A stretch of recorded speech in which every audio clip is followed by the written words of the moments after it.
saw the Halloween costume I posted? You posted already? Let me see. It's on the group me. Okay. So, Lord. Yo, You saw what? you look just like this nigga, yo. Wow. Yo, you got it. I You just got gotta to get. post it and then tag him in it. You saw what?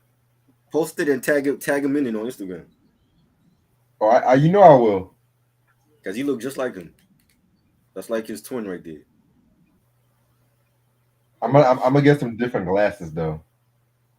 Those glasses are good. What you mean? You want some blind man glasses and shit? Now I want some spacey glasses. Those are my conventional glasses. Oh, when do they where they have that at?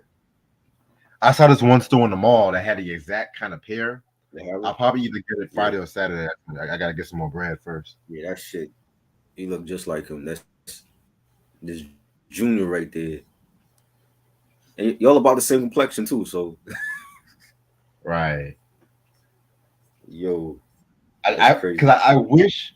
I wish I got the gold version, the gold one, because I like the gold one a bit more, Uh-huh. but they fucked up. They Right. fucked up that delivery, so I had to improvise like real quick. Yeah, man. But it's all good. Wow, that's crazy.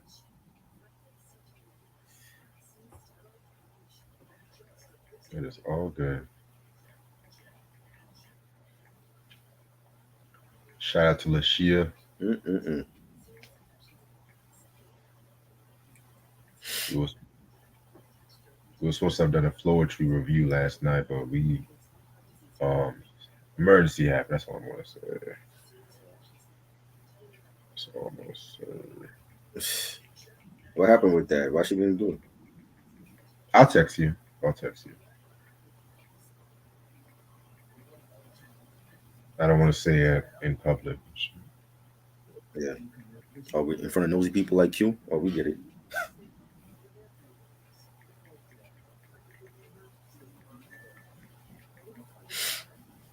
So there's this online debate that's been happening. Would Hmm. you rather have dinner with Jay-Z or $250,000 and shit? I saw that shit, but I'm taking the money because, I mean, yo, you would think Jay gonna give you gems and shit that you could use, but I'm taking the money. You know what I'm saying? Jay-Z's a billionaire, so it's easy. It's easy for him to sit there and give you gems. Yeah, some people actually would have dinner with Jay-Z and shit. That's the thing. Yeah, dinner with Jay, but I'm still taking the money. You know, Right. fuck that.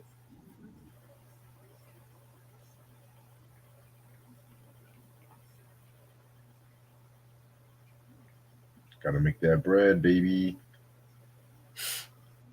You know?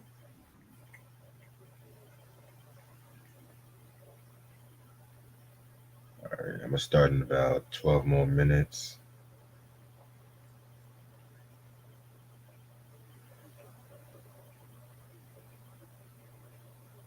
So apparently Jada's book is not doing too well sales wise and shit.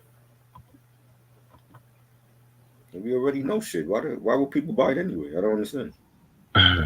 Bro, Wendy Williams has been saying this since 2006, and people thought she was lying back then. You know what I'm saying? We already knew about this shit. I'm so You know, over it. once you get past the entanglement, what's left? I wouldn't buy it all. Meanwhile, Will's book keeps on selling and shit. That's the thing. Britney Spears' book is gonna blow them all out the water. Oh man, it's already blowing them off. That's Don't even that's get all me. I keep hearing about is the abortion and Justin didn't want to be a father and she's still in love with him. That's all they talk about. I say drag Justin Timberlake down. They That's what I yeah, say. she it's like she throwing shade at him, but she's still in love with him, and she never got over him. Like, bro. Justin living his best life. He could care less.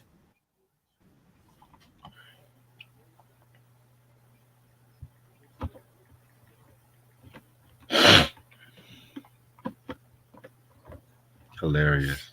Yep. So she basically saying her career went downhill because of Justin. Well, it wouldn't be the first time I heard that. Right. But But these motherfuckers cheat these motherfuckers cheat on like he God's gift and shit. Like, right. But meanwhile, she had two kids with K-Fed. So what? He had to be the rebound. ain't nobody think about no K Fed. Even ruined her life more. Remember when he was trying to be a rapper and shit? Oh God, that Popozal bullshit, bro. Yeah, I'm like, I don't even want to hear nobody that claim their hip hop head that love that song. I'm gonna just look at you with a side eye. yeah, and then he was messing around with Shar Jackson too. Yeah. And then the WWE, he was in like a couple of episodes. They were smart. They took advantage of his 15 minutes of fame. Right. That shit is crazy. Oh well. Oh man.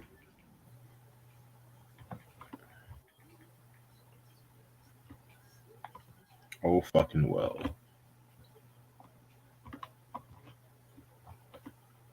Already. Q said I didn't know K Fed had a hip hop album. Yeah, many people try to forget Well, about that shit. he wasn't born then. You wouldn't know about that. You know you were born yesterday.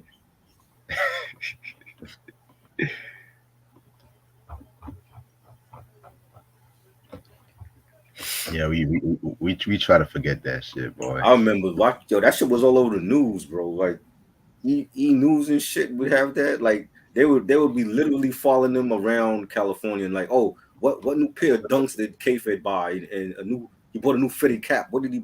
I'm like, bro, what the fuck? This is the most like overexposed baby daddy ever. Exactly. You know, he wore a wife beater. Oh my god, he wore a wife beater with his dunks today. Crazy.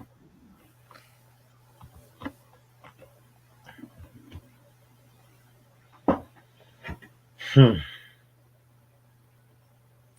If you start me up, if you start me up, I'll never stop.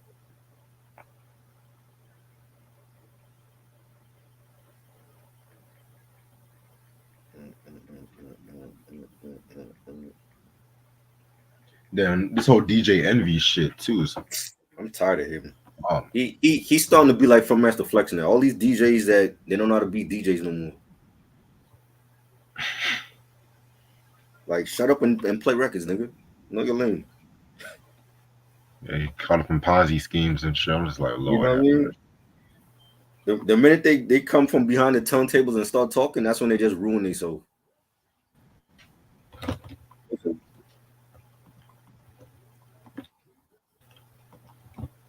That's hilarious. He going to jail, bro. Like what he did, like taking people's money, and he's gone. They already kicked him off the Breakfast Club. Rightfully so. Hold the cell for Diddy because he going in there next too. That's gonna be the hip hop jail cell, the most popular hip hop jail cell ever. That's why we haven't had a versus yet. He was losing anyway. Remember they Wouldn't were be with supposed to Jermaine. that Dupree and Diddy was supposed to have been in September. We didn't Fuck have that that. shit yet. He was losing anyway. I was not picking Diddy over Jermaine. Jermaine is on another level.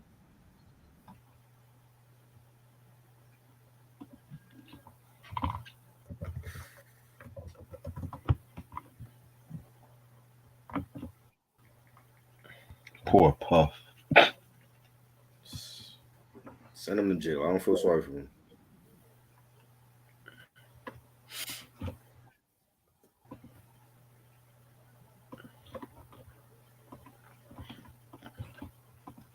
You win some, you lose some.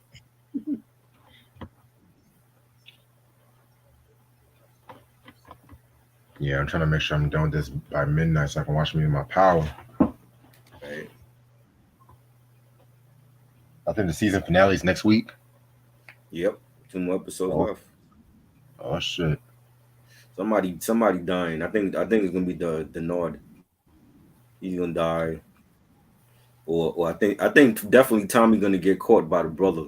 Like, he's sleeping around with the sister. I think the brother's gonna find out.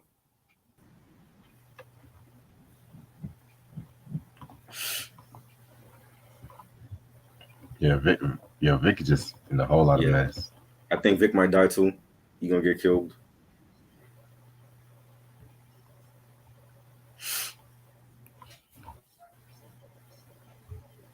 My boy Diamond was like, I'm not going back to prison. Right? Slice that nigga neck. You seen that coming though. I'm like, yeah, he's not going back.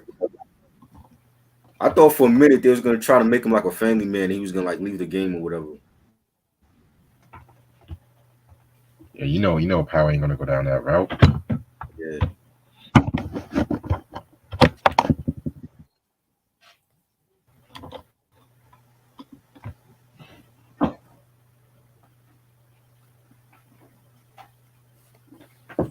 All right, I'm about to start in about 3 more minutes. None of these Gotta get niggas ready like to listen. Rolling Stone. Why watch them comment in the they're gonna be commenting, oh, I can't believe y'all gave this album over. Y'all don't even like Rolling Stone, so don't comment on the shit. When They it gonna comes to come for rock, you, man. Somebody in the comments gonna be like, oh, I can't believe y'all gave this album a rating. Meanwhile, it wasn't on here for the actual review. that's how they do it. That's fake. And and I just tell them, make your own I fucking don't I review. don't want I don't want no fake supporters like that. I'll block motherfuckers.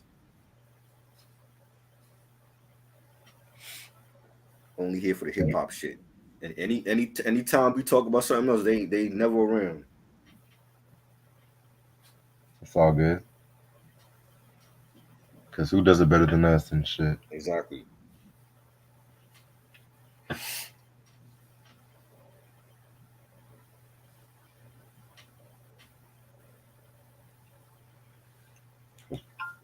We them boys. That should be your theme song, the Wiz Khalifa joint. We them boys. Call up, bring them boys. Boy, that song was everywhere. His Like, last good album to me. That's his last good album. His last good album. I tell you, that motherfucker was everywhere. He fell the fuck off hard. That's another nigga that fell off hard. Yeah, fuck with. Especially after what he did to that DJ. Fuck him. The DJ? What do you do to the DJ? No, he disrespected the DJ because I think he fucked up his Oh, set. Kid Capri. Yeah. I remember that. Oh, That was that this was year. That was like earlier this year, or was that last year? I think that was this year. That was this year, yeah. I remember seeing that shit. I'm like, fuck this Yeah. little weird ass motherfucker. He fell off hard as fuck, man. I used to be a fan of his shit. Him and Drake, like both of them fell off big time.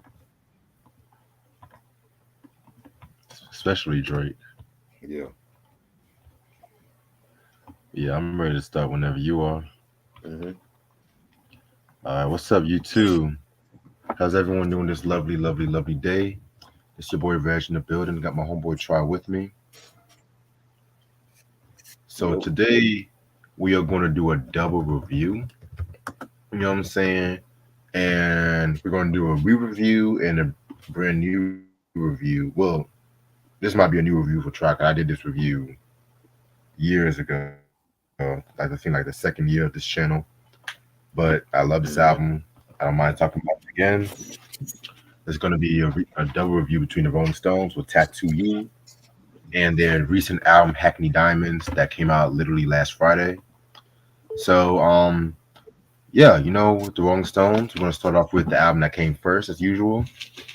So Tattoo You is the 16th British album of the Stones and it's also the 18th American album from the Stones as well too. This album came out August 24th, 1981, on their own record label, Rolling Stone Records, which I believe that was a subsidiary of Atlantic Records. You know what I'm Right. saying? Because they also was on Atlantic Records during like the early 70s. And yeah, singles I was known for are Start Me Up, Waiting on a Friend, and Hang Fire. The Rolling Stones consist of members Mick Jagger, Keith Richards, Ronnie Wood. Well, in this iteration, Bill Wyman, Charlie Watts, and also two. He was gone from this group, but Mick Taylor. I'm gonna explain more about that when we talk about the review.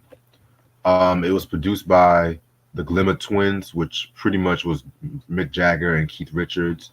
That's like their moniker that they used and everything like that too. Glimmer Twins. You said what?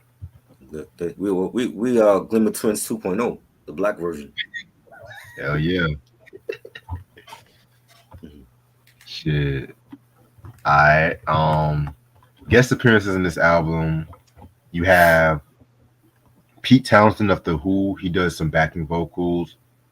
Billy Preston also does keyboards. Ian Stewart, who I'm gonna be real. Ian Stewart, he's pretty much a member of the Stones too. He's one of the co-founders. He did piano as well. Nicky Hopkins.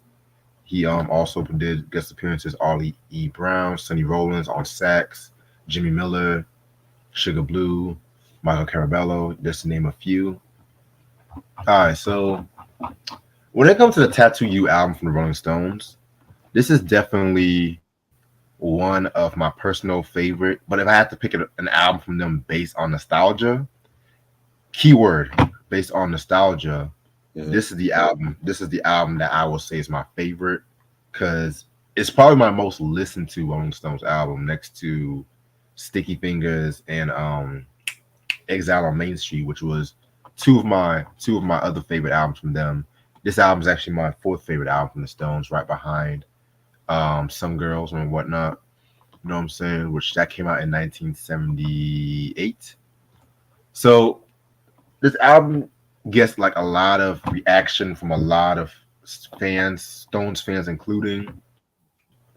Some Stones fans call this album like a return to form because the fact that it's kind of interesting too because when Some Girls came out back in 1978, Mhm. that album was considered a comeback Right.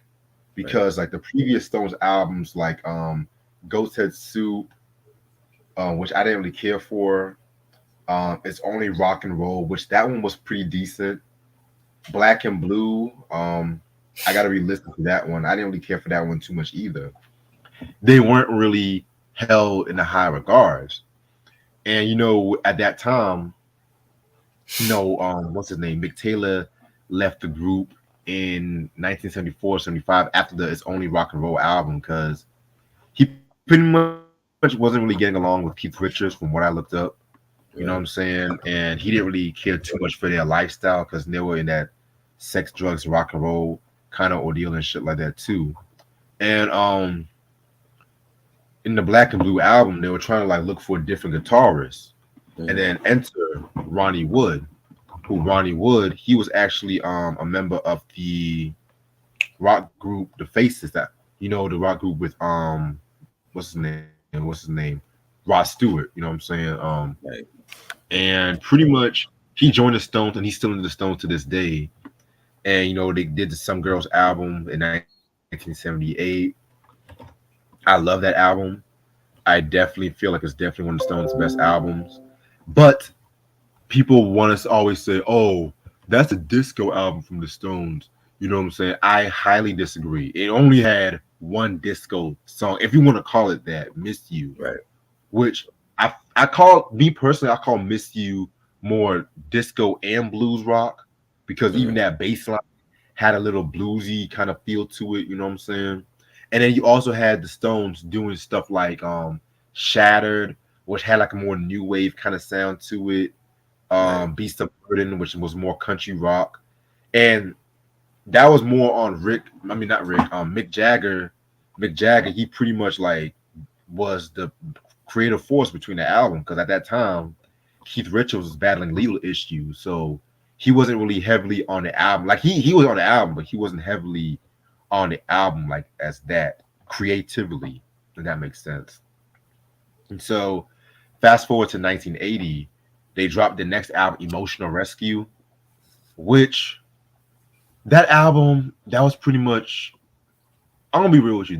That album and this album, Tattoo You, were pretty much like unreleased tracks, and Emotional Rescue was kind of people. How can I put this? It was some of them was kind of unreleased from the Some Girls album and stuff like that. But in some songs that they recorded for that album, they saved that for the Tattoo You album and stuff like that too. It's kind of confusing. And honestly, the album was not really as good. There was some dope song. I like the title track. I like pretty much the singles. She's So Cold, Emotional Rescue. I love those. But so songs like Where the Boys Go, Indian Girl. Because you got to remember, this was after the whole disco demolition. And a lot of acts were still trying to find their musical ground. And like those early, like 80, 81, people were still trying to find their ground and everything like that too. You know what I'm saying? And, a lot of rock groups from the 70s, they didn't really transition to the 80s as well and everything like that too. You know what I'm saying? Hell, even some of the Stones contemporaries too, Right. kind of transition into the 80s as well too, because that MTV era came out. Everybody was focused on making music videos and all that bullshit. You know what I'm saying? And Right. like I said, emotional rescue, that was okay. However, what people failed to realize was that around that time, um, that was the beginning of Mick Jagger and Keith Richards' beef around that time too, over creative differences. Because Jagger wanted a more commercial kind of sound. Keith Richards wanted to stay by the formula, which we've seen shit like this in plenty of other acts. We talked about Van Halen recently, which I feel like that was a very good reviews we did, Right. despite circumstance we didn't really listen to all the records, but I feel like what we did it well. But that's another story for a different day. If you guys have not watched those reviews, including the David Lee Roth solo review we did, even though Try did not like that album, you know. I never been a huge fan of Van Halen. Well, except for the '84 album. '84 album was to me was a great album. But you did like Van Halen 2, Yes, Diver Down, yes, I and do like that one. Yeah, Farewell. those two. I do like those two. But I mean, the shit after David Lee, it was just I didn't listen to none of that shit. So Well, the Sammy Hagar years is growing on me, but uh, I definitely agree. Van Halen, the golden era, was the David Lee Roth era. That's all I'm going to say. right, But besides the point, yeah, we've seen acts like this, and the Stones was no different. But at the same time, they still kept it all together because fast forward to 1981, they were working on this album, the Tattoo You joint, and you know what I'm saying? Because also too, I forgot to mention, Richards wanted to tour for Emotional Rescue, but Mick Jagger declined and everything like that too. You know what I'm saying? So right, by early '81, they decided to tour, but they didn't have that much time to write new material. So what did they do? They got in their bag. They looked up a lot of the outtake that they did as far back as 1972, and pretty much a lot of these outtakes came from like the Goat's Head Soup era, if I'm not mistaken, and I think a little bit from the Exile era too. Well, actually, no, scratch that. It was mostly Goat's Head Soup, and it's the irony is that I didn't care for that album. That's the irony. that title is funny. You want to see the album cover? You got the album? Yeah, I got the album. Yeah, Yeah. let me see. Let me see it. Oh, you're gonna laugh at this album cover. Hold on. Go said soup.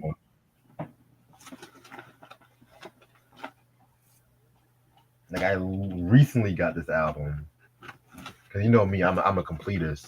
And I shit. see. Yeah. That is for sure. But like I said before, there was some dope tracks on this album, but overall, it was kind of bland. But this is the album cover right here. Wow. Mick Jagger dressed as a goat. Wow. Yeah, Yeah. yeah. But other than that, yeah. So you would think since people love that era of the Stones, it was gonna be peachy, creamy, lemon peasy, right? Right. Wrong. Well, Mick Taylor, he was not cool with it. You know what I'm saying? Because of the fact that he was long gone from the group at that time. And from what I looked up, he wanted to press some legal action if he didn't really get a songwriting royalty. Because they did kind of remove a lot of his guitar work. Because if you heard a lot of those unreleased, the original versions of all these tracks, Right. a lot of the songs was like a very reggae feel to it, and you can definitely hear Mick and Keith dealing with the guitars. But however, what was I about to say? However, like I said before, they kept those in the stash. I'm sorry, I have to go back to Ghost Head Soup. I have to go back. It kills me because I don't understand how they kept certain songs for that fucking album, but some song they like Dancing with Mr. D. I love Dancing with Mr. D. Angie was decent. Hide Your Love was okay, but Coming Down Again, do, Heartbreaker. The fuck? Yeah, can you hear the music?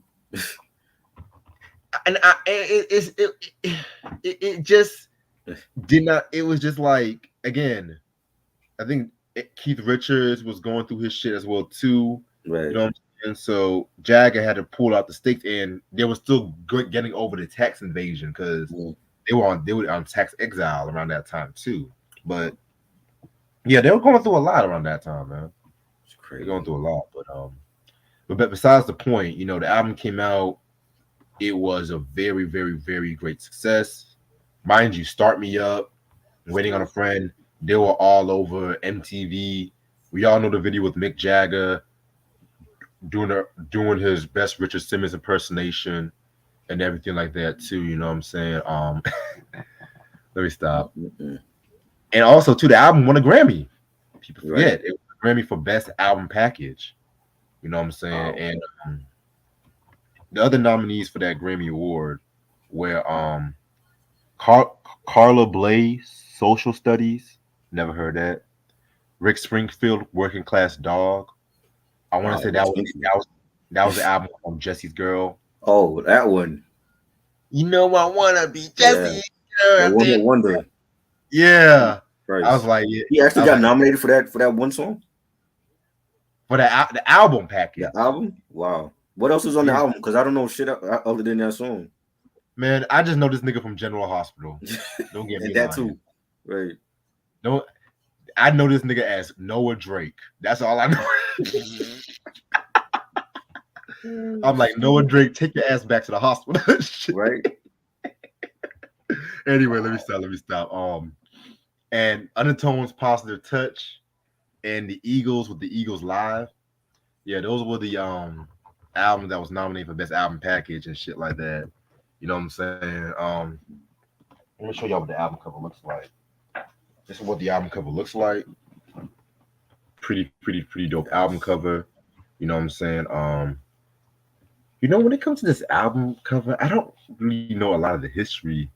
I try to look at what this album cover really details and everything like that. Because originally the album was supposed to be called Tattoo, just Tattoo, and everything like that. You know what I'm saying? And ironically, the title caused some friction between Jagger and Richards too, because Richards felt like Mick Jagger added the U without his input because of his ego and everything like that too. But Mick Jagger has said that he didn't know exactly where the U came from for Tattoo U. You know what I'm saying? So yeah, the 80s was not a good period for Jagger and Richards. They were pretty much beefing throughout the whole decade and everything like that. You know what I'm saying? So yeah, man. Let me show you what the vinyl looks like.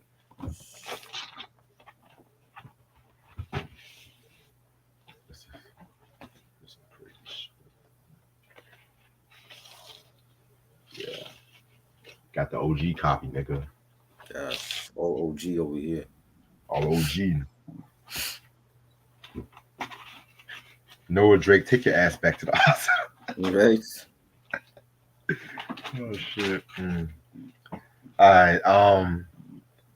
I think one more thing I have to say before we start. So yeah. So for this review, I'm gonna do things a little differently for this review.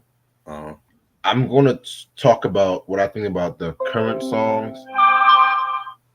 I'm gonna talk about what I Okay. think about the current songs on the album. But Mhm. if I did hear the unreleased version of it, I'm also gonna talk about that as well too. Okay. You know what I'm saying? So just for the ones that I've heard, because some of the other ones they weren't really that good in quality. And I know that this album recently got reissued, I think in 2 years ago, Right. and everything like that too. So that should tell y'all that this album is still in print. So Okay. without further ado, oh, one more thing I forgot to mention. So the album itself is separated in two parts. You have the first half of the album, it's like straight hard rock and everything like that. But in the second half, they slowed it down with the ballads and everything like that too. We've Yeah. seen that with the Isley Brothers with the Heat Is On album, classic album. The first half was like the more funkier songs. Second half is like the more living Mhm. for love. You know what I'm saying? That kind Yes. of feel. You know what I'm saying? So that might be a re-review in the future. You never know. Okay. That might be. All right. So let's get started with the first song and probably the best known song on this whole album, "Start Me Up." Da Uh, na na da na na da. Yeah. if you stop Da, me up. da, da, da. That's my joint. Yes.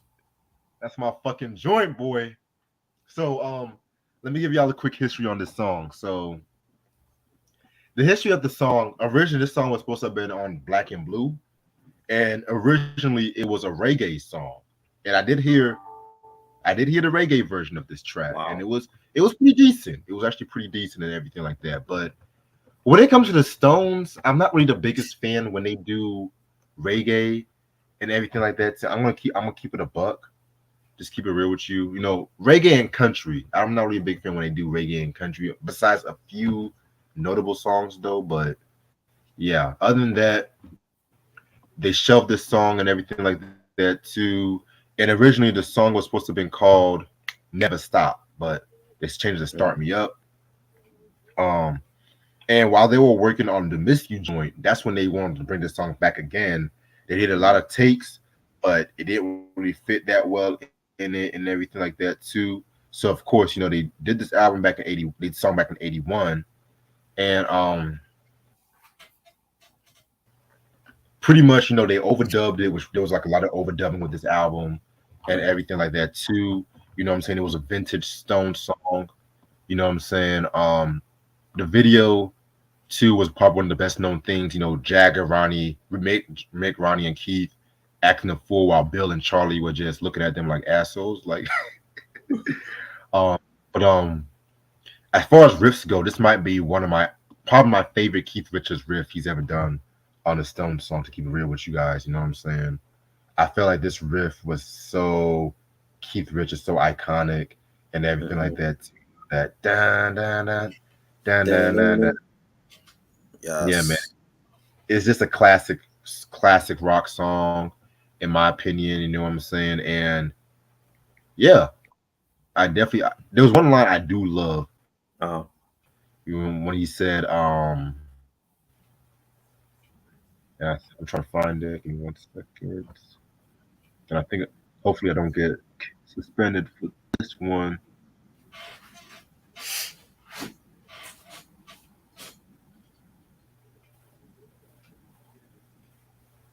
Fuck, I can't even find it. I'm gonna let you tell your thoughts on the song while I try to find this line. Oh, never mind. This. I found it. He Right. said, "You make a dead man come.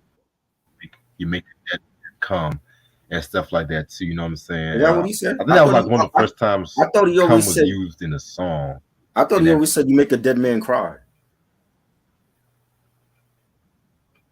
The way that he sang it, it was a dead man nah. come. He said Okay. it's the chorus. You make a dead man come because that was a Okay. reference to blues singer Lucille Bogan, the song Uh-huh. "Shave 'Em Dry." Right. Um, all my nasty. She was Shave like the Me Millie Dry. Jackson of her time. That's all I'm gonna say. Wow, Shave Me. That was the name of the song. Shave Me Dry. Yeah, shave me dry, shave me dry, Man. baby. Wow. Yeah, Can man. you imagine if Ice Spice came out with a song like that now, or Sexy Red? Oh yeah, This is a classic. This is my introduction to Rolling Stones. This was a classic song, still a classic song, one of the most recognizable rock songs ever. Once you hear that guitar riff, and it's been used in everything, commercials, movies. Classic song. I love it. Great way to start off this album. You know, definitely one of my favorites. yeah, definitely one of my favorites too. Such a feel good track, man. Okay. Um, Next song we got is what's the next song? What's the next song? Hang Fire. This one right here was pretty dope too. You know what I'm saying? It had a more surfer rock kind of feel to it. You know what I'm saying? I think originally when it came to this song right here, they originally was gonna do this one for Some Girls. You know what I'm saying? Because Mhm. it was recorded as far back as 1978, but they overdubbed it in '81. And despite it's like very surfer kind of feel to it, you know what I'm saying? It's actually a political song, believe it or not. You know what I'm saying? Because when they were talking, computers acting slow. Thank you. The thing about this song right here when it comes to Hang Fire was the fact that they were definitely talking about the country and everything like that, patriotism, and Right. just people just struggling just to make ends meet and everything like that too. You know what I'm saying? They was of course they were talking about their country of England and everything like that too. You know what I'm saying? So very very very cool song and everything like that. If you guys love that surfer rock kind of feel to it, that's definitely the song for you. Yeah, this was dope. Definitely enjoyed it. Um, Had a nice beat. More of like a punk rock type of sound for them. But Right. definitely enjoyed it. Yeah, I definitely enjoyed it too. Um, Next joint we got is Slave. Man, this is actually one of my favorite Stone songs they've ever done. You know what I'm saying? Billy Preston and Sonny Rollins definitely did their thing, providing some of the extra instrumentation on this album and on this song in particular. You know what I'm saying? Very, very, very slow driven, soulful, bluesy kind of ordeal. You know what I'm saying? This was originally also supposed to have been on the Black and Blue album. You know what I'm saying? And yeah, it's just a classic Stones jam. You know what I'm saying? It's kind of crazy too because this is definitely one of the many songs that they never performed live, but it's still recognized as a fan favorite by a lot of fans' heads and stuff like that too. You know what I'm saying? It's actually the only song from Tattoo that they never performed live, and that's crazy as hell. You know what Oh I'm wow. saying? Yeah, very very No, dope track. I love it. yeah, this was a funky instrumental. Definitely love the beat for this. The saxophone play, the pianos. One of my favorites on this album. Yeah, definitely one of my favorites as well too. Next joint we got is what's the next one? It's Little TNA. This is another very great song right here too. You know what I'm saying? TNA, tits and ass. We all know what they're about. You know what I'm saying? This is Yes. pretty much a tribute. This is pretty much a tribute to the groupies. You know what I'm saying? The ones that do anything just to be famous and everything like that too. You know what I'm saying? Yeah, man, very, very, very straightforward songs and everything like that too. It's been said that Keith Richards was influenced by rockabilly when it came to this track right here. You know what I'm saying?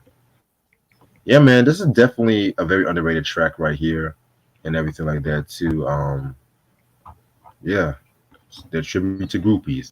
You gotta love the Stones. Yes. I definitely enjoyed it. Dope beat, guitar play, and having Mick on the chorus. She's my little rock and roll, and This is one of my favorites also.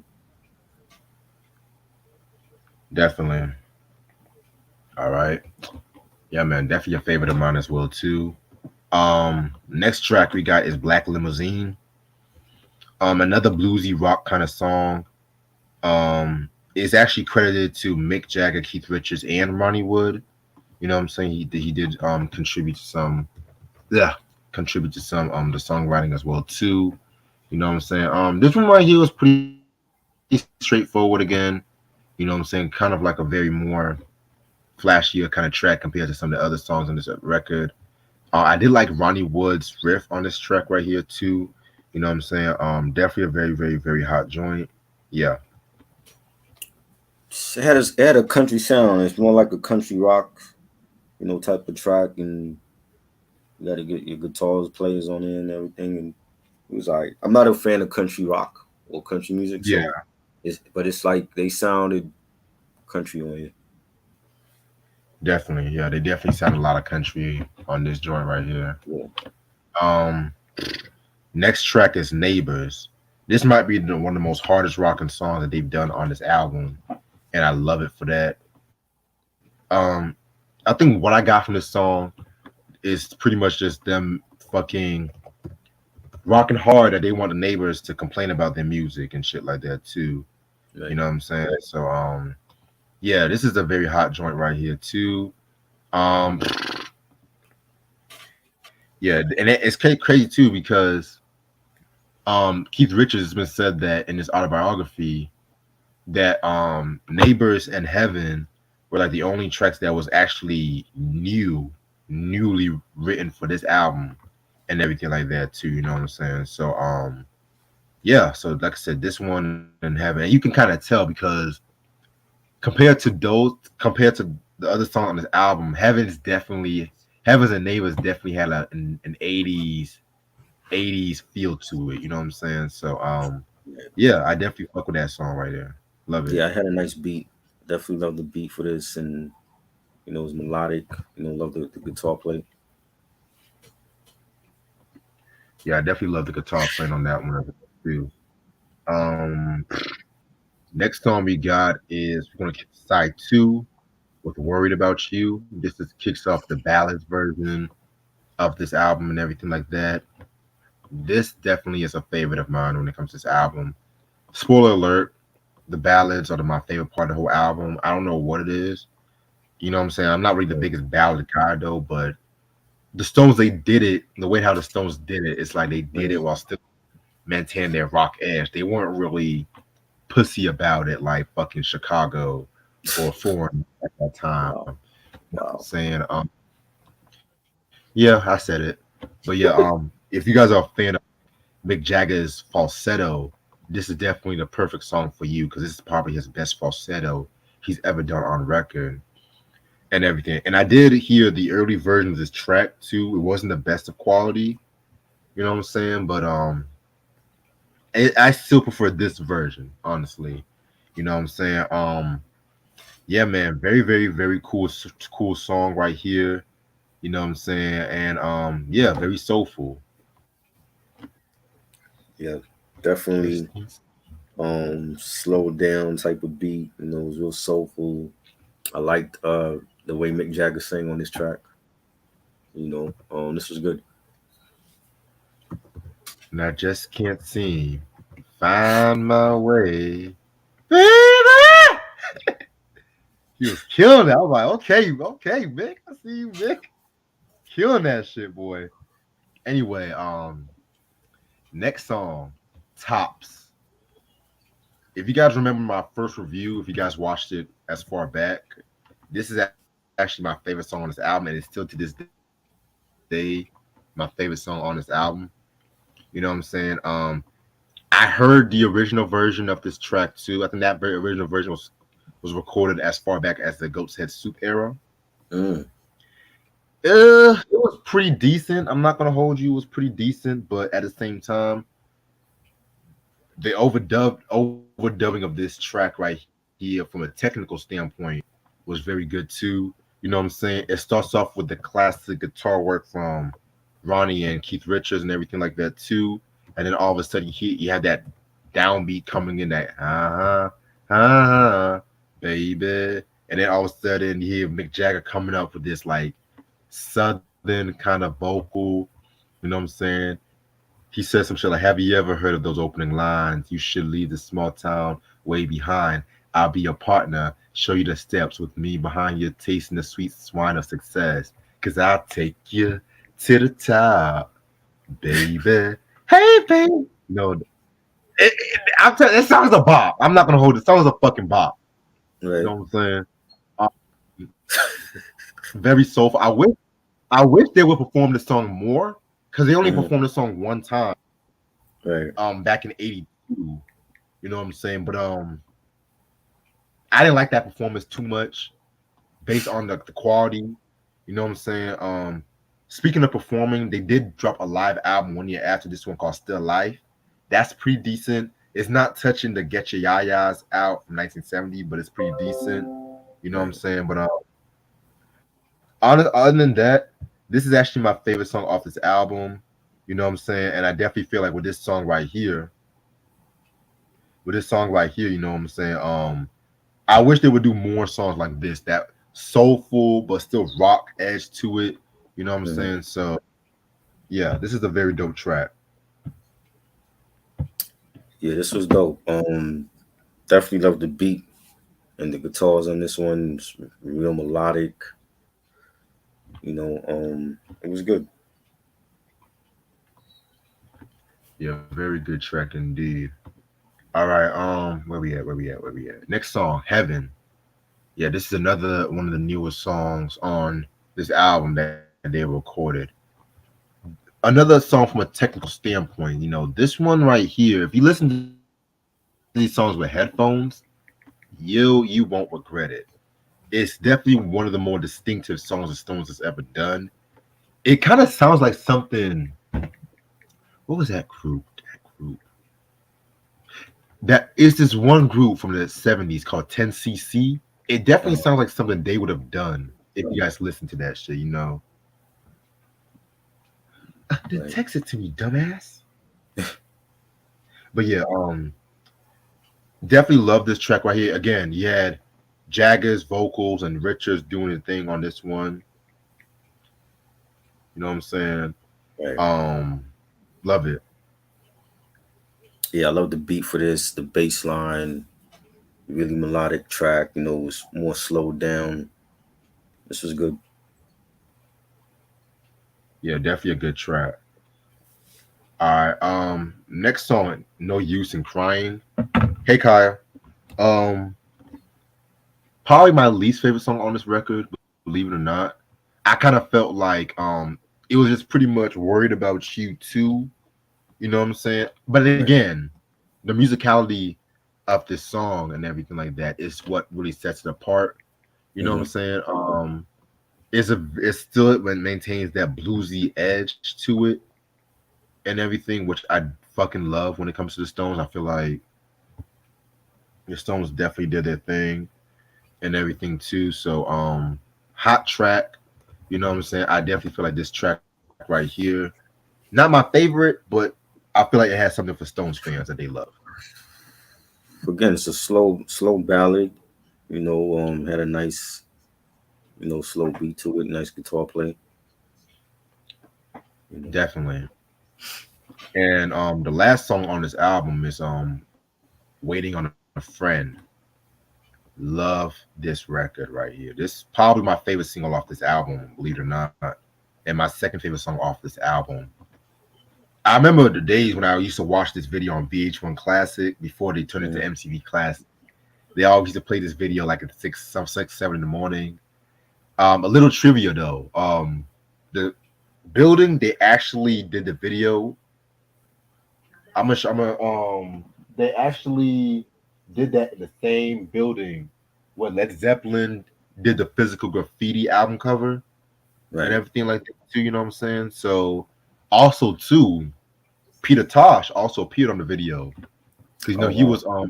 he was down with the Stones at that time too. You know what I'm Right. saying? Rest in peace to Peter Tosh. And this is another song I heard the Goat's Head Suit version of it. I liked it. Believe it or not, I did like it, but again, the Tattoo You version was the one. The Tattoo You version was the one that I kind of go back to, not surprisingly. You know what I'm saying? But yeah, man.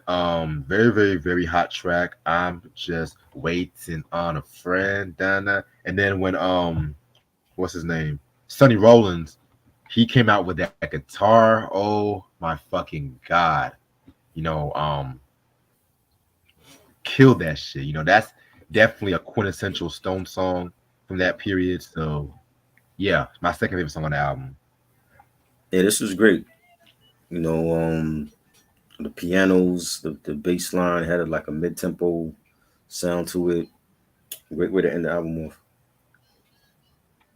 I agree. All right. Overall, my opinion really changed. This is still a very, very, very great album from the Stone. I feel like this album grew on me in recent years. You know what I'm saying? Because you know, you have your rock purists that say, "Oh, well, they kind of fell off after Exile on Main Street." I highly disagree. They had their moments where they dropped some great shit, but then they had their moments when they went through a drought. You know what I'm saying? But I definitely felt like with this joint right here, they definitely was a return to form, if that makes sense. Even though it technically was not a return to form, if that makes sense too. You know what I'm saying? Because Yeah.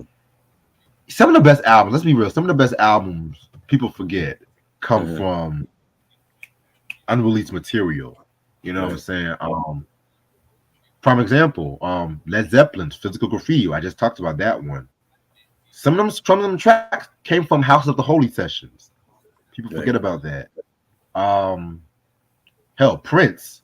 A lot of his albums from the '90s and shit. A lot of them shits. Hmm. He reworked some of them versions from like the '80s, late '80s, and everything like that. Especially Right. like if you look at albums like the Batman soundtrack, Graffiti Hmm. Bridge, Graffiti Bridge. That a lot of them shits dated as far back as the Controversy sessions Wow. and everything like that, to like that tick tick tick song Yeah. that was originally recorded in 1981. You know what I'm That's saying? crazy. The album came out in 1990. So, but granted, Prince was kind of going through commercial drought and money issues after the Love Sexy tour and Right. everything like that. So to be fair, he was just trying to do things to make shit stick. Mind you, that was before once Diamonds and Pearls came out, he was back on top. But that's another story for a different day. Spoiler alert, that's a re-review in the making, believe it or not. But yeah, Tattoo You, all my Stone fans, man, y'all should definitely fuck with this album and everything like that too. This is still a 5 mic ranking. My fourth favorite Stones album of all time. Yeah, I love it. It's definitely a great album, you know. Start Me Up, Little TNA, Slave, No Use in Crying. I like how they divided the album, you know, with the side B being like the more melodic, slow rock ballads, and then side A's like more of like the up tempo, you know, rock joints. And yeah, it's a great album. You know, definitely gonna give it 5 mics. And this was like my first time listening to them. They first albums. Was my first album for them up there. So Definitely, definitely. All right. Now we're gonna go jump into the current album. Let me pull up the album cover.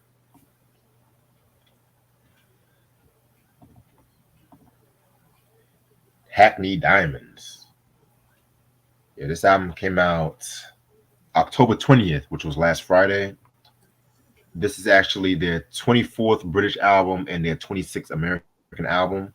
It came out with two singles, Angry and Sweet Sounds of Heaven. They signed under Polydor Records. I want to say this was their first release on Polydor. I want to say. I could be wrong, but if anybody knows, just let me know. You know what I'm saying? Guest appearances include Paul McCartney, Elton John, and Lady Gaga. You know what I'm saying? And you also had Bill Wyman returning because you know Bill Wyman left in the late '80s. He returned to play bass guitar on "Live by the Sword" and shit too. man, All right, so I know that when it comes to us, oh Stevie Wonder. also appeared on this album too. I forgot to mention. So when it comes to us, the latest Stones album that we talked about is Dirty Work that came out in 1986. That was a very great album. I know a lot of Stones fans don't love that album because the sound was a bit too commercial and everything like that too. But here's the thing. Here's the thing. I feel like the singles was the worst part of the whole fucking album because the singles were whack. Harlem Shuffle, get the fuck out of here. Um, but you gotta also remember too that that was one of the times Jagger and Richards were beefing, Right. or beat was still beefing. And 1 year before, Mick Jagger dropped his first solo album.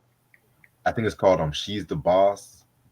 Hold on, let me look that shit up. Some shit. I didn't like that album. To be real with you, Some but shit it was called. yeah, it was something Boss. That was when he was really in his new wave shit. I was like, oh my goodness. Yeah. You know, and I was like, what the fuck? She's the Boss. That was the one. Yeah, She's the It was Boss. just trash. Yeah, you can tell he was a fan of Tony Danza and Judith Light when he did that record and shit like that too. You know what I'm saying? But that's besides the point. So around that time too, you know, the Stones, where a lot of change was happening to the Stones. Shit. Mm-hmm. For one, you know what I'm saying, whole MTV era and everything, and then you had pretty much like the whole glam rock era coming out and stuff too. And a lot of like a lot of the older rock heads were not really doing well commercially. Also, too, in '85, Ian Stewart passed away from a heart attack and everything like that too. That was another like the way how Brian Epstein died and the Beatles kind of fucked up the chemistry. That was what was happening to the Stones around this time regarding their chemistry. You know what I'm saying? And also too, when it came to when it came to that period, you know, Jagger also dropped another solo album called Primitive's Cool, which I've never actually heard that record, but the best Stones album of the 80s next to Tattoo You, Keith Richards' Talk is Cheap. His solo record, 89. First of all, shout out to Ashley for hooking me up with a copy of that, I think like 2 years ago. Right. Ashley Goat. Yeah, Q, I already said Paul McCartney. And also too, when it comes to this record, when it comes to that album, Talk is Cheap, it was definitely what a Stones album should have sounded like in the 80s. You know what I'm saying? If they were still maintain that bluesy sound and everything like that too, because it was so fucking bluesy. It had its commercial sensibilities, but at the same time, I feel like that album needs to be talked about. That might be reviewed maybe sometime later on. If I have time, maybe later on this year, if I have time. But yeah, but then Mick Jagger and Keith Richards, they talked it out. You know, they squashed their beef. You know, I mean, they always have their moments where they cool with each other, then they criticize each other. That's just the je ne sais quoi with their relationship, if that makes sense. That's from being together for so long. Exactly. You couldn't have said it in a much better term and shit, because I like the fact that they're honest, that it's their honesty and shit like that too. Because you have so many other bands, you have so many other fucking bands and shit like that pretty much faking the funk and everything like that, smiling on the outside, but then they were like, "Yeah, I can't stand this bastard. I can't stand this nigga." yeah. But other than that, they dropped the Steel Wheels album in 1989, which I think I have that record. Yeah, I do have Steel Wheels. I think. Okay. Yeah, look at me. Yeah, they dropped this album. Look at me. I'm a fucking Rolling Stones today and shit. Yeah, completist as fuck. Oh shit! I just realized I think I got all the albums from the 80s. I think. Wow, check you out. No. I don't got one album. I don't got one album. I don't got the undercover joint. I don't think. But at least I'm close, nigga. Yeah. At least I'm fucking close and shit. But besides the point, Steel Wheels. I'm gonna keep it a buck with you guys. I like the album. It's a cool album, but I definitely feel like the album, it's a bit overrated. I feel like it was a bit overrated. It has some dope joints, but it was a bit overrated for me and shit like that. You know what I'm saying? I might have to talk about that one day. I'm an honest fan though. I feel like people love that album more because of the tour that came out. That was one of the longest tours at that time. Right. I think it lasted until about 91, 92. And that was a good tour from what I've seen like on YouTube and on other like concert videos and shit like that too. I mean, if you love their chemistry and everything like that was still intact and everything like that too. So yeah. So fast forward to 1993. Mick Jagger came out with his next album, Wandering Spirit. That was produced by Rick Rubin and everything like that. Because at that time, Rubin was doing like a lot of rock acts at that time too. Before he Green actually worked with Johnny Cash. Day. Green Day. Yes, Green Day. Yes, because of course we have to mention Green Day. Right. Every damn rock video we fucking do. Of course. Okay. I'm curious to know if you plan on reviewing their new album in January when it comes out. Nah. No. If it's on your channel, okay. I might have to come out of retirement for that one. You're making me come out of retirement for that. I mean, you the one who keeps fucking mentioning it and shit, nigga. I feel like I got to do a Green Day rock review for one of their albums. Why not the new one that comes out in January? Great way to start the year off. Hey, I tell you what, if you ever do Dookie, I'm gonna be on that review so I can talk about how bad that album is. Cause oh wow, you want to shit on it? Of course. Because there's only one rock album you told me that you like that I fucking like that grew on me. What's that? The Police Synchronicity. Oh, the Sting album. Oh, you like the Sting album now? The Police album. Yeah, but you're still not a fan of Green Day. What does Green Day have to do with the Police? Oh, I was just saying. The Sting album. Well, that Sting album was great though. The Police album that's their best one to me. But now the first one, let's not get carried away. The first one was good. The first one was good. Let's not get carried away. I just feel like they were in their bag on Synchronicity.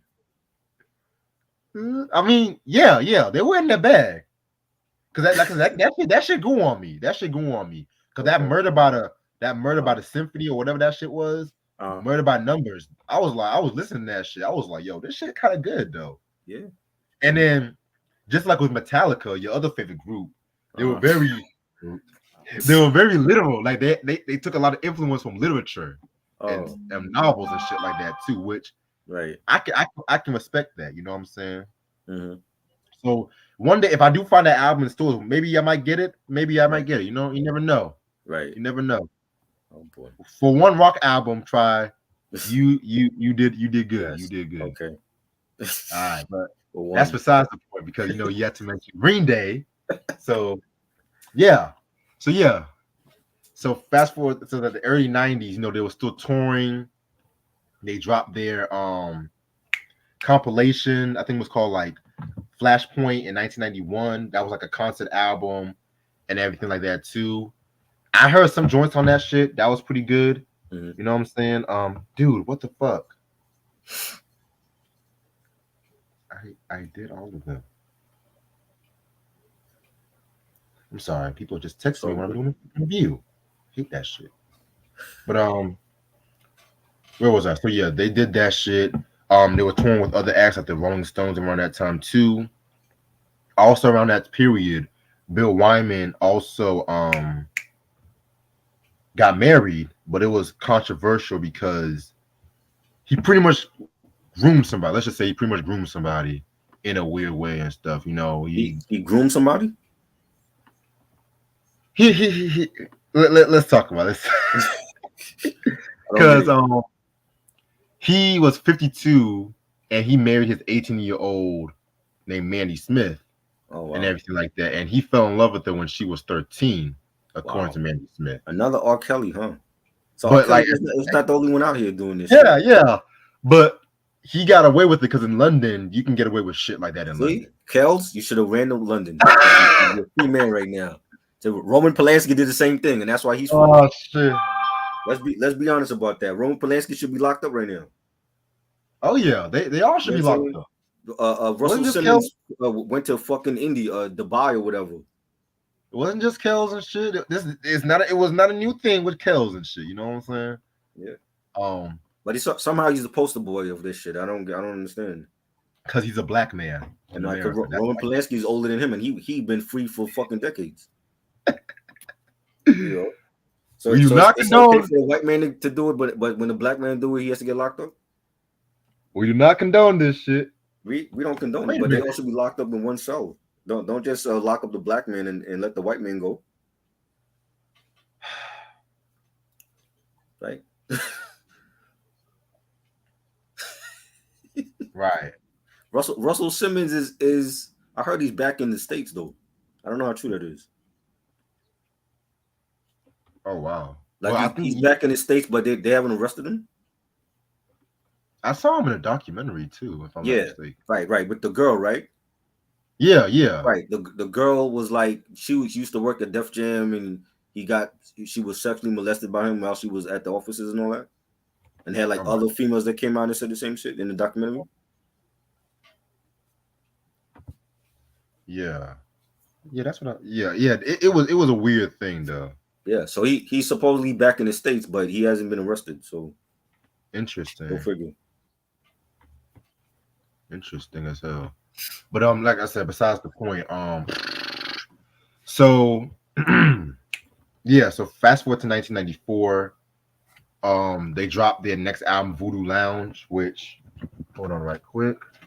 You got that one too? I got that one too. What did you think about that one? I have to go back and listen to this one, but I don't dislike this album. Mm-hmm. You know what I'm saying? I do like Love Is Strong. That single Love Is Strong, that was a pretty good one. Right. It was a bit experimental. It was very experimental. They did hype it up. I remember when MTV went to remember the tour? Yeah. MTV was like on location at the tour, and they were hyping that shit up. Yeah, again, it was the tour that Right. really overshadowed the album. People forget about that.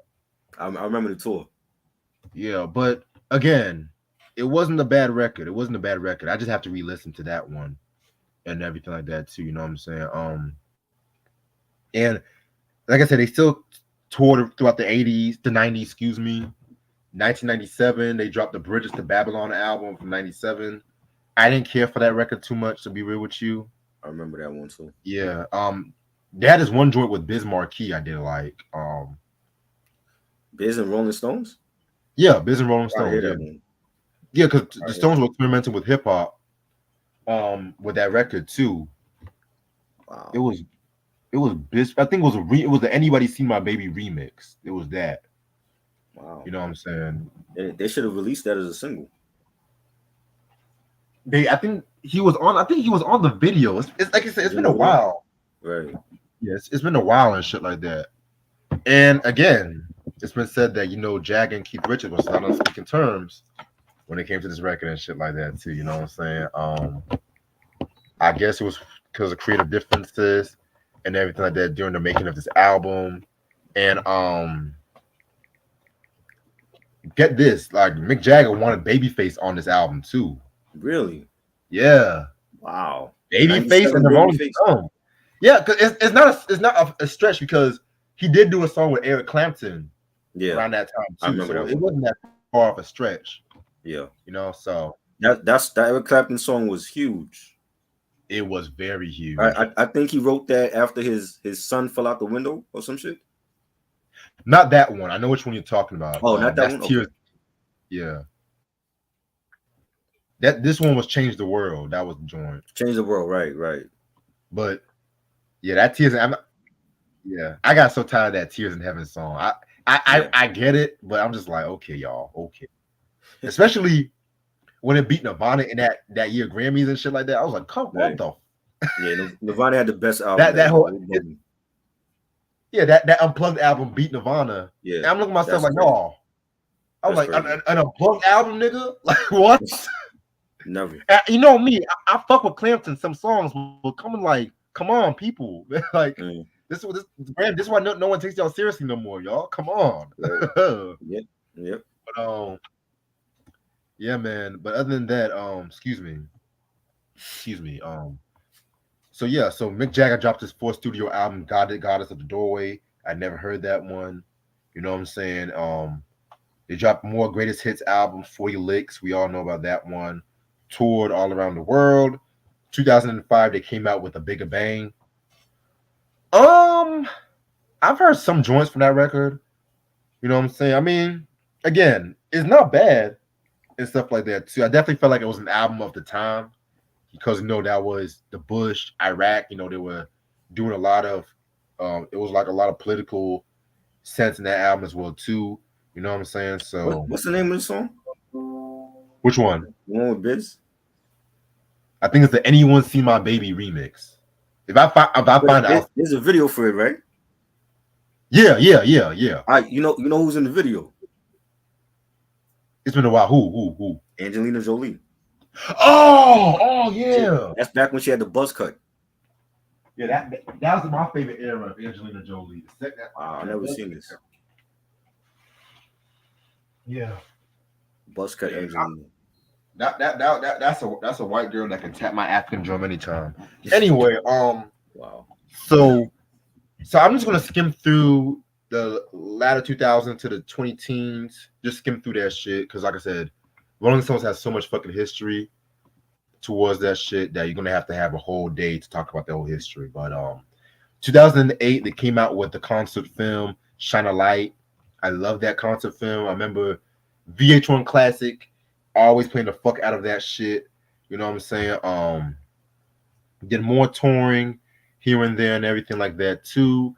Fast forward to the 20 teens, it was like the 50th anniversary. They were still touring. Fast forward to 2016, they dropped a blues cover album called Blue and Lonesome. You know what I'm saying? It's crazy. 2016. This is like 1, 2, 3, 4, 5, 6 decades. Or Yep. the sixth decade. They now dropping a blues cover album. That's crazy. You know what I'm saying? But better late than never, y'all. Right. Facts. Other than that, yeah. So as we get into the 2020s, you know what I'm saying? They had to take a break because of the whole COVID-19 lockdowns. And ironically, in 2020, Goat's Head Soup, the album of the day, got reissued and shit like that too. Ironically, I was planning on doing a re-review around that time during the reissue, just to see if I was maybe too hard on the album. It's 2023 and we still have not gotten a re-review on that yet, so that should answer your question. But then tragedy struck, you know what I'm saying, when in 2021, Charlie Watts, he pretty much had medical procedure because I think he had cancer or whatnot too, you know what I'm saying? And he had to stop touring with the Stones for a bit. And then August 24th, 2021, he passed away at the age of 80. It's definitely a tragedy. One of the best drummers in music history, you know what I'm saying? Yeah, man, it was definitely a fucking tragedy and everything like that too. I always felt he was very Now, I'm not gonna say underrated because he got his accolades, but when it comes to like the drummers, like Keith Moons, the John Bonhams, the Neil Parks, you never hear his name get mentioned a lot. Right. You know what I'm saying? So yeah, I definitely feel like he definitely was a very instrumental drummer. And so also too, it's been said like around 2022 that they were working on a new album, like 2022, 2023, they were working on a new album and a new tour. And they had Steve Jordan, who was like a Stones affiliate and everything like that too. You know what I'm saying? He also played drums for David Letterman and for SNL too. You know what I'm saying? So he was gonna come to the group, and yeah, man, they were definitely getting ready to drop this fucking record right here. And now I'm not gonna lie. I heard once I heard Lady Gaga was on this record, I was just like, interesting. Well, I mean, I think at this point, Lady Gaga could collaborate with anybody. So yeah, you're right about that. Gaga. But I'm gonna say my thoughts on the Lady Gaga song. I have a lot of surprising thoughts on that record. But now when it comes to this album right here, you know what I'm saying? Album came out last week. Last week and everything. Spoiler alert: this might be one of the best Stones album I've heard in a minute. But I'm getting way ahead of myself. I'm getting Right, way ahead of myself because we still haven't talked about who produced the fucking joint. right, Um, so the producers in this album are Don Was and Andrew Watt. Andrew Watt pretty much produced the whole majority of this fucking record and everything like that too. You know what I'm saying? Yeah, man. He also done some work with like Red Hot Chili Peppers, Jane's Addiction, and so on and so on. You know what I'm saying? And they've been recording this album as far back as like 2019 and everything like that. You know what I'm saying? Um, hold on, give me 1 second. Yeah, so they were just getting ready for all of that shit, and yeah, man, I definitely felt like it's definitely they definitely you can definitely hear the sound and everything like that when it comes to this record about all the hard work they were coming out with and shit like that too. Um, yeah, this is the album cover right here. Definitely love the album cover. It kind of reminds me a little bit of the Who. They dropped this album in 2006. It uh-huh. kind of reminds me of that album cover. I forgot the name of it though, but yeah, man, this album cover is pretty dope and shit like that too. You know what I'm saying? Of course, I don't have the album on me, not yet, because Oh, it just came out. yeah, it just came out. Yeah. You know what I'm saying? But once that shit do come out, then watch out, y'all, motherfuckers, watch out and shit like that. You know what I'm saying? Hmm. Um, so yeah, this album has 12 tracks. I'm gonna start off with the first track called "Angry." You know what I'm saying? For a song that's called "Angry," it doesn't really sound angry to me, in my Right. opinion, and everything like that. You know what I'm saying? I definitely love this record right here. I love mixed energy towards this whole album, towards this record. You know what I'm saying? Yeah, this one is definitely a hot track. You know what I'm saying? I love the guitar, but it definitely sounds like a brand new Rolling Stones and shit like that for this day and age, Yeah. and I love it. Yeah. I fucking love I think they picked the right single to reintroduce themselves, after so many years, and coming out again with the updated sound. And this was the first single. There's a video for this where they like driving down like Rodeo Drive and shit. And the girl in the video is Sydney Sweeney from Euphoria, the HBO series, and she's the girl that's like dancing in the back of the car with them. I like that. I thought it was like a good reintroductory type of song for them. You know what I'm it. Yeah, saying? So I thought it was good. yeah, definitely a nice reintroductory to them and everything like that. All right. Next song we got is called "Get Close."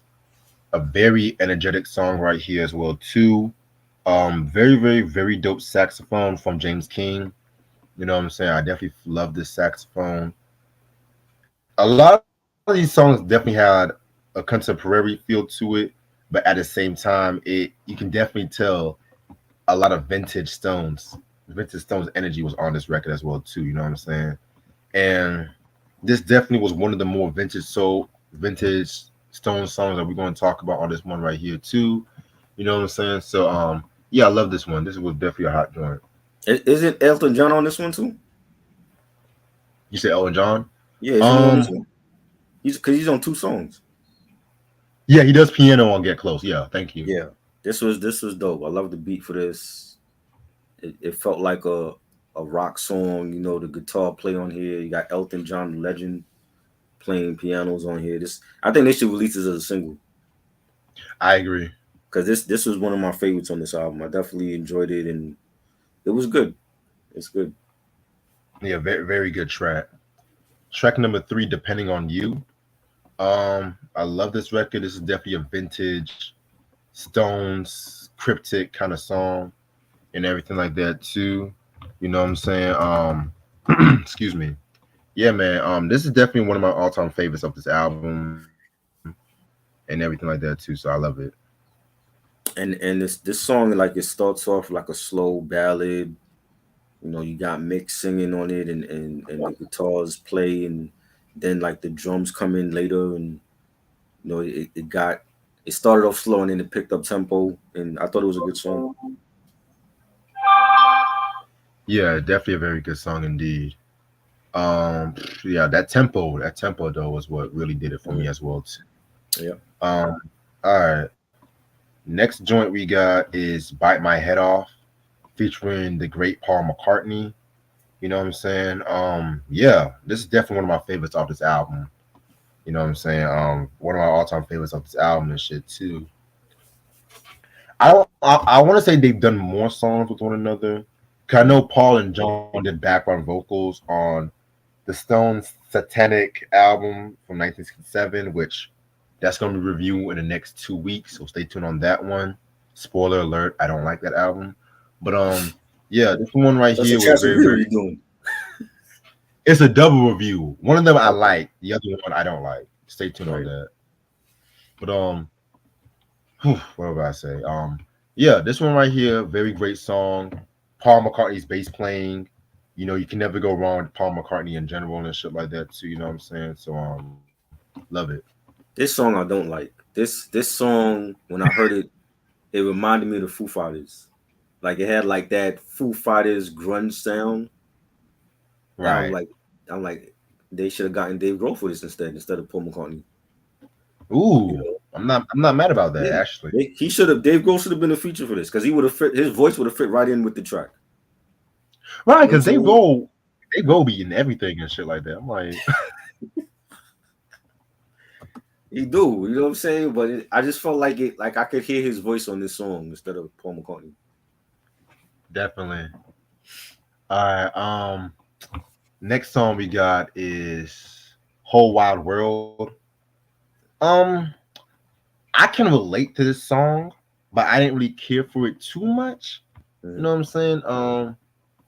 Again, Mick vocally did a thing. Ronnie and Keith, they did great with the drumming and everything like that too. But it just didn't really do too much for me. You know what I'm saying? So just my honest opinion. I like this song. This song had a message in it. You know, it's one of those, don't give up type of records. Don't give up on life. You know, stay strong. You know, you had when Mick is singing, when the whole wide world's against you and life's got you on the run, and you think the party's over, well, it's only just begun. I love the beat on it, the drums on this, the guitars. This also to me should be a single for this album. I thought it was good. It's one of my favorites on this album. Yeah, definitely. I definitely agree with you about that. Excuse me. Um, Next song we got is Dreamy Skies. Now this one I definitely love right here. This is a very bluesy, atmospheric, very song that's kind of in the same vein as Heaven from the Tattoo You album and everything like that. You know what I'm saying? I love the line when he says, "And I won't hear the sirens or the maddening crowd, just the bark of a fox and the hoot of an owl. Ain't got no connections of a satellite phone. I'm avoiding the pictures and the people back home. I just got to break free from it all." That's again, that's very relatable and shit like that too, because when you want to just have that me time, where you just want to just like unwind and everything like that too. You know what I'm saying?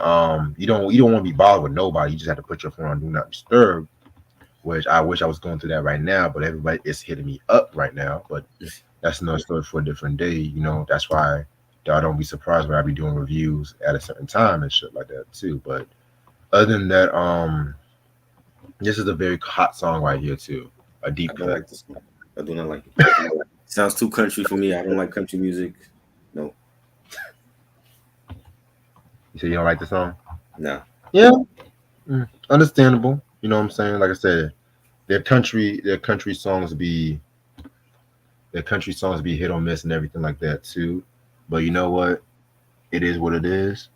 Um, Next song we got, excuse me, is "Mess It Up." This is definitely a favorite song of mine when it comes to this album and This is everything like good. that. You know what I'm saying? I love the chorus and everything like that. You Hmm. think I'll mess it up, mess it up, mess it up all for you. I mean, it definitely had that again that vintage rock sound Right. to it. You know what I'm saying? So this is a very great song in my opinion. This should be a single in my Yeah. opinion. If it's not a single, it should be used in a commercial. Right. Like for a phone commercial. Yeah, But or a like streaming service commercial. right, like like in the lyrics when Mick is like singing about how he shared his photos with the woman and she shared it to like the internet and shit. Yeah. Like he's saying, you shared my photos with all your friends, you put them out there, it don't make no sense. You know what I'm saying? So I'm assuming like he shared like nude photos with a woman and then she exposed them online, Mm-hmm. and I like the beat. The beat was fire and the guitar play.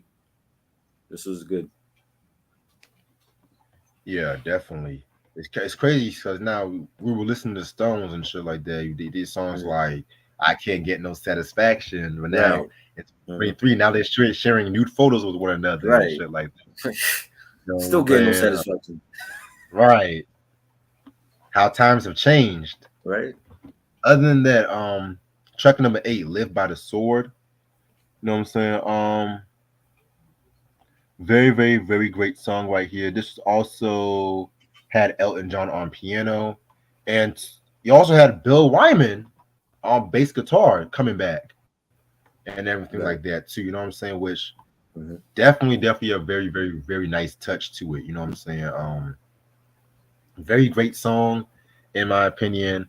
You know, it's just pretty much you about that life. You know, you got to make sure you about that life. That's the best Right. way to really put it and everything like that too. You know what I'm saying? Right. Um, I definitely love the instrumentation of it all and everything like that too. So yeah, definitely a very great song. Yeah, this was another good one with Elton John on it. Had a nice beat. Nice bass line, guitar play. I liked it. Yes, sir. Yes, sir. All right. Eesh. Driving Me Too Hard is the next song right here. Driving Me Too Hard was very cool and everything like that too. You know what I'm saying? Definitely had a very more fast paced rhythm. I love Keith and Ronnie's guitar on that one as well too. You know what I'm saying? So oh, I forgot to mention Charlie Watts. He also contributed drumming on "Mess It Up" and "Live by the Sword" before he passed away. Just throwing that shit out there. This was good. It had it was mid tempo. Had a nice beat. You know, guitars. It had a country rock sound, but this one sounded better. It didn't sound too country. You know, it was good. Right. Yeah, definitely a very good track. All right. Next song right here we got is "Tell Me Straight." This is actually a Keith Richards lead solo track and everything like that too. You know what I'm saying? Definitely a very great song right here. Um, you know what I'm saying? You know what I'm saying? I definitely love this song. Love Keith's vocaling on this one right here too. So yeah, this is definitely a hot track. This nice, really slow beat. It was melodic. The bass line was hitting the guitars. You had like Mick saying, I need an answer. How long can this last? Just tell me straight. And I loved it. This was a banger. Yeah, I definitely agree with you about that. Next joint we got is "Sweet Sounds of Heaven." This features Lady Gaga and Stevie Wonder. My favorite song on this album, believe it or not, and this is actually a single. Hmm. Now, I remember when I first heard this joint, and I didn't really have that many high expectations on it and everything because I Right. was just like, I mean, we'll see where this goes. But then I heard it, and I'm just like, this might be one of the closest songs that definitely captures the Exile on Main Street spirit. Hmm. And if you guys listen to Exile on Main Street, they had this one joint called "Shine a Light," where it was like a very gospel rock kind of deal and everything like that too. And I felt like, with this one right here, it was definitely paid homage to that sound and everything like that too. You know what I'm saying? Stevie Wonder playing piano was a very great touch and everything like that too. You gotta love Stevie Wonder. He's a giant and everything like that too. You know what I'm saying? Lady Gaga, man. I mean, Lady Gaga definitely did a thing. Like I said, I don't dislike Lady Gaga. She definitely deserves the accolades and everything like that. You know what I'm Right. saying? But nah, as far as some of the movies go, that's a different story and everything. She's a good actress, though. She's a good actress, but I didn't care for House of Gucci. I I didn't care haven't for that. seen that. I never watched it. House of Gucci. It's boring. I do like the was a Stars Born with her and Bradley Cooper. Yeah, That was a good film. yeah. That was a very good film indeed and shit like that. But other than that, you know what I'm saying? I definitely feel like this one right here is a favorite of mine. I think it will go down to history as a classic song from this decade. You know what I'm saying? But I like it. This I could definitely see them performing this for next year's Grammys. Yes, Because yes, they love Stevie Wonder, they love Lady Gaga. You know what I'm saying? And right. when I heard it, I was like, yeah, this I would not be surprised if this got nominated for the Grammys next year. Honestly, I wouldn't be surprised if this whole album got nominated for a Yeah, Grammy in 2025. I think. right. Wait, hold on, wait a minute, because the cutoff is late November, right? I believe so, yeah, like late November. They can still have a They chance. still do it because it came out before the cutoff date. So Right. And not you like know, y'all have any better rock albums to right? nominate and shit. There's not a lot, Right. not a lot of good ones at least. Not a lot of good ones and shit. You know, Well, I what y'all, could y'all, probably y'all, count y'all on one hand how many rock albums I heard this year. It might be like 5 or 6. So yeah, when Green Day comes out with that album, you can add them to that list too. that'll be January. But Green Day's gonna already miss the cutoff date, so Oh, they still might have them there just to perform the new single, and then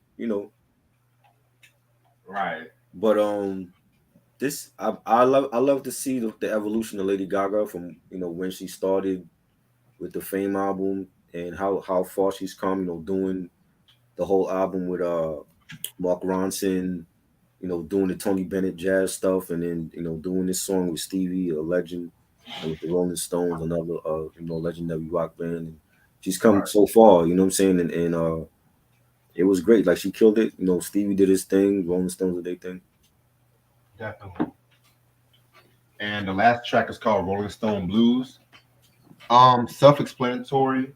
You know what I'm saying? It's just like a bluesy jam that they're doing, tribute to their roots. Self-explanatory. Yeah, it was bluesy. A great way to end the album off. I agree. Overall, this is actually a very great album. I was actually very surprised that I was gonna love this album as a lot. You know what I'm saying? Because I'm very particular about my legends and Rolling Stones. You know, after a certain point period, they became very hit or miss. But Mhm. I definitely feel like they did this for the fans and for their legacy. They got the right people for this album too. You know what I'm saying? So this album to me, I'm gonna probably give it a 4.5 out of 5. I'm giving it a 4.5 out of 5 and shit like that. Because it was probably like one song I didn't really care for. Right. Other than that, you know what I'm saying? The music experimentation of this album was very good too. Believe it or not, I did like the country songs. I did like the country songs on Right. this one, but again, I'm not the biggest country music fan and everything like that. You know what I'm saying? So yeah, this one's a 4.5. Well, I like the. Oh, I'm sorry. No, go ahead. I said I agree with the fans and critics. This probably is the best Stones album in years. Right. Well, I haven't listened to all these stuff, so I can't say if it's the best. I think it's one of the best of this year though, as far as rock albums go. They did update their sound for today. I like that they did that. I feel like they couldn't have came back out in this era and not update their sound. You know what I'm saying? Right. I felt like people just would have would have ignored their album, but they definitely updated their sound for today's generation, and having Lady Gaga on there and Stevie, Elton John on 2 songs, and a lot of the songs were great. Get Close, Angry was dope. Whole Wide World, Mess It Up, Live by the Sword, Tell Me Straight. I like all of those. So I'm definitely giving it 4 mics. I think it is one of the best rock albums this year. And yeah, Definitely. it's good to see older artists come out with new music. I feel like Nas started that trend again, like having the older artists come out with new music, and for the new music to actually be good, no matter what Right. genre it's in. I think that's a good thing.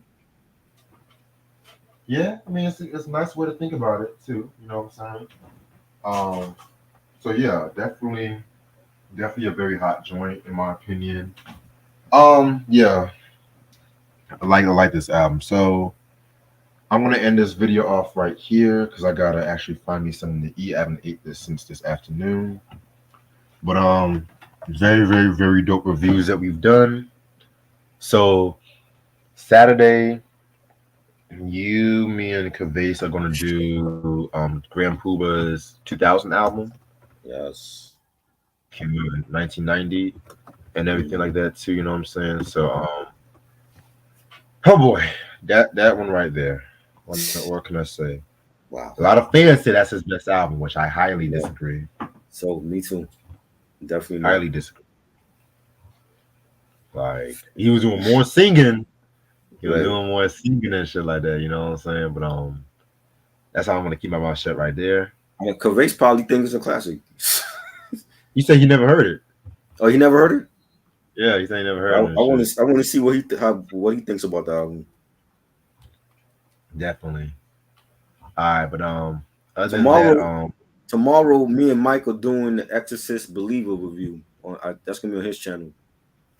yeah, I saw. I'm gonna be at work that time. I think that's in the afternoon. He wants to do that. So we're gonna be discussing the new Exorcist film that just hit streaming on Tuesday, and I went to see it and I enjoyed it. And I don't understand why people are shitting on it, but we're gonna give our own review on it, and it's gonna be fun. It's gonna be fun. Alrighty. All right.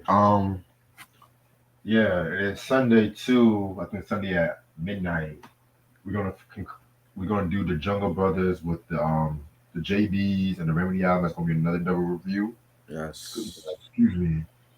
Yeah, man. So definitely can't wait to talk about that. I've been loving the Jungle Brothers Hmm. discography so far Yeah. and everything too. So yeah, that's all I'm gonna reveal for right now because I still have to do a little bit of modifications with the schedule just in case.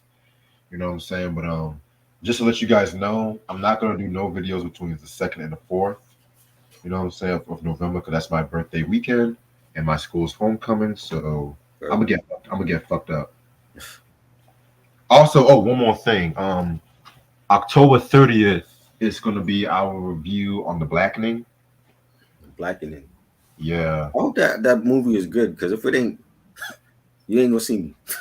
All right, cool. That shit better One, be good. I like it. It's good. That don't mean it's good.